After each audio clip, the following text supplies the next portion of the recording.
అండి. అందరికీ నమస్కారం. Welcome to my channel. ఈ వీడియోలో ఉద్యోగులకు మరియు పెన్షనర్లకు మధ్యంతర భృతి ఐఆర్ ఫిక్స్ సంచలన ప్రకటన వచ్చేసింది. దీనికి సంబంధించిన పూర్తి వివరాలు ఈ వీడియోలో తెలుసుకుందాము. వీడియో అయితే ఎక్కడే కానీ స్కిప్ చేయకుండా ఎండ్ వరకు చూసేయండి. అప్పుడే ఇన్ఫర్మేషన్ పూర్తిగా అర్థమవుతుంది. అలాగే వీడియో చూస్తున్న ప్రతి ఒక్కరు వీడియోకి లైక్ చేయండి ఫ్రెండ్స్. ఈ వీడియోని తోటి ఉద్యోగ పెన్షనర్ మిత్రులతో అయితే షేర్ చేయండి. కొత్తగా మన ఛానల్ చూస్తున్న వారైతే తప్పకుండా మన ఛానల్‌ని సబ్స్క్రైబ్ అయితే చేసుకోండి. సబ్స్క్రైబ్ చేసుకోవటం వల్ల నేను చేసే ప్రతి ఒక్క వీడియో మీ వరకు రీచ్ అవుతుంది. ఇక ఆలస్యం చేయకుండా వివరాల్లోకైతే వెళ్ళిపోదాము. ఫ్రెండ్స్, ఇక విషయానికొచ్చినట్టయితే ఆంధ్రప్రదేశ్ రాష్ట్ర వ్యాప్తంగా నివసిస్తూ ఉన్నటువంటి లక్షలాది మంది గౌరవనీయులైన విశ్రాంత ఉద్యోగులకు, అలాగే వారిపై ఆధారపడి జీవిస్తూ ఉన్నటువంటి కుటుంబ సభ్యులందరికీ సంబంధించి రాష్ట్ర ప్రభుత్వం ఒక అత్యంత అద్భుతమైన, మనసుకు హత్తుకునే తీపి కబురునైతే అధికారికంగా అందించిందనమాట. దశాబ్దాల పాటు ప్రభుత్వ యంత్రాంగంలో కీలక పాత్ర పోషించి, సమాజ సేవలో తమ జీవితాన్ని ధారపోసినటువంటి పెన్షనర్ల సంక్షేమం కోసం ఈ మేరకు ఈ యొక్క నిర్ణయాన్ని తీసుకోవడం జరిగిందనమాట. అయితే ఈ ఏడాది జనవరి 1వ తేదీ నుండి వెనుకటి తేదీతో అమల్లోకి వచ్చేలాగా పెన్షనర్లకు చెల్లించే ఈ యొక్క కరువు భత్యం, డిఎన్ఎస్ రిలీఫ్ పెంచాలి అనే ప్రతిపాదనపై ప్రభుత్వం చివరకు అధికారికంగా ఆమోద ముద్ర అయితే వేసింది. సాధారణంగా ప్రభుత్వ ఉద్యోగులకు ఇచ్చేటటువంటి దానిని డిఏ అని అంటాము. అయితే అదే విశ్రాంత ఉద్యోగులకు ఇచ్చే టప్పుడు దాన్ని డిఆర్ అయితే అంటారు. ఈ విధంగా పిలుస్తారు.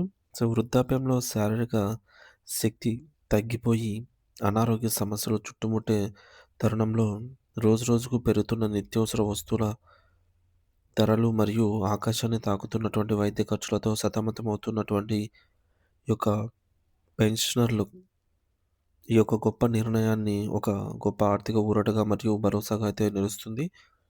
అయితే,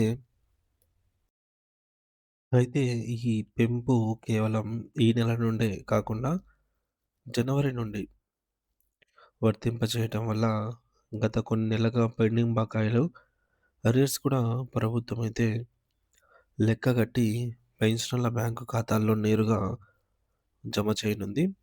అయితే అంటే పెన్షనర్లకు ఒకేసారి పెద్ద మొత్తంలో నగదు అందే అవకాశం అయితే ఉండటం వల్ల వారు తమ పెండింగ్ పనులు లేదా మెడికల్ బిల్లులకు సంబంధించి ఆహ్, చెల్లించుకోవటానికి వీలు కలుగుతుంది.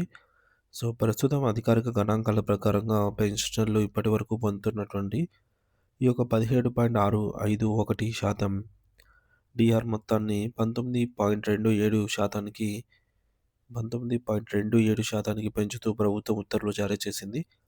మరి దీనికి సంబంధించి మనం లోతుగా గమనిస్తే మొత్తంగా 1.621% మేర పెన్షన్ మొత్తంలో పెరుగుదల అనేది కనిపిస్తుంది.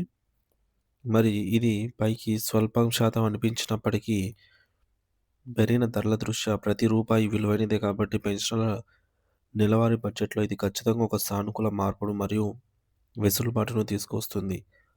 ప్రభుత్వ సర్వీస్‌లో ఉన్న ఉద్యోగులతో సమానంగా విశ్రాంత ఉద్యోగులను కూడా గౌరవిస్తూ వారికి రావాల్సిన ఆర్థిక ప్రయోజనాలను ఎటువంటి జాప్యం లేకుండా సకాలంలో అందించాలని ముఖ్యమంత్రి గారు ప్రత్యేకంగా ఆదేశించడం ఇక్కడ గమనించాల్సిన విషయము.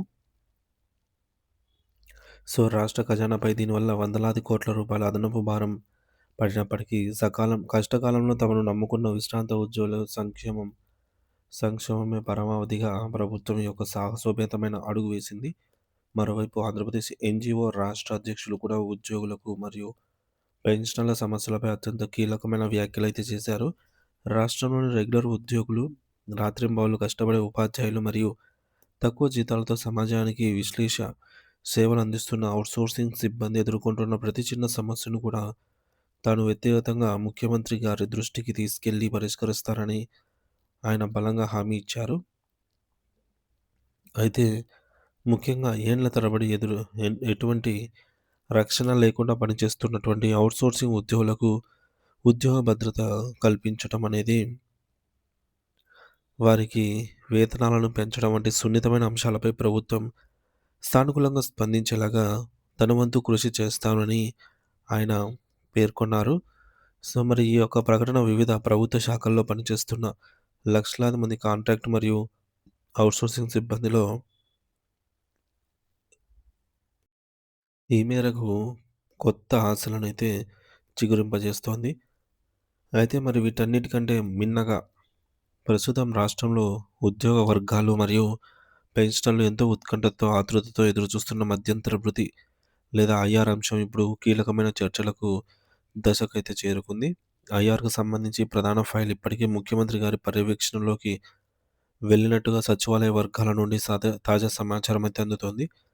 సాధారణంగా ఒక కొత్త వేతన సవరణ పీఆర్‌సీ తన నివేదికను సమర్పించడానికి మరియు అది అమలు కావడానికి చాలా సమయం పడుతుంది కాబట్టి, ఆలోపు ఉద్యోగులకు ఆర్థికంగా అండగా నిలవటానికి ఐఆర్ ప్రకటించడం ఒక సాంప్రదాయంగా వస్తోంది. ఈసారి గతంలో ఏ ప్రభుత్వం ఇవ్వని విధంగా భారీ శాతంలో ఐఆర్ ప్రకటించేందుకు ప్రభుత్వం సానుకూల దిశగా అడుగులు వేస్తోంది అని త్వరలోనే దీనిపై ఒక చారిత్రాత్మక ప్రకటన వెలువడవచ్చు అని చెప్పేసి కూడా రాజకీయ విశ్లేషకులు భావిస్తున్నారు. ప్రభుత్వం తీసుకుంటున్న ఈ యొక్క వరుస నిర్ణయాలు అటు ప్రస్తుతం విధుల్లో ఉన్నటువంటి ఉద్యోగులకు కార్యదక్షతను పెంచుతుంటే ఇటు విశ్రాంత జీవనం గడుపుతున్న వారికి వృద్ధాప్యంలో కొండంత ధైర్యాన్ని మరియు ఆత్మవిశ్వాసాన్ని ఇస్తున్నాయనైతే చెప్పవచ్చు. ఈ యొక్క ఆర్థిక ప్రయోజనాలు సకాలంలో అందటం వల్ల పెన్షనర్లు ఇతరులపై ఆధారపడకుండా తమ గౌరవప్రదమైనటువంటి జీవనాన్ని కొనసాగించే అవకాశం అనేది కలుగుతుంది.